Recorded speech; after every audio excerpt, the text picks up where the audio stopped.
VOA news minute के साथ मैं हूं मोहम्मद आतिफ।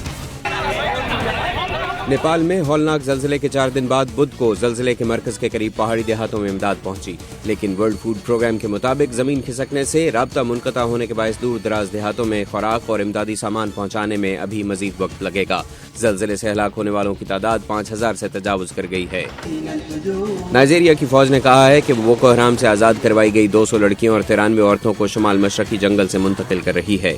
आर्मी के तर्जुमान कर्नल सानी उस्मान ने कहा कि तमाम खवातीन सदमे और खौफ का शिकार हैं।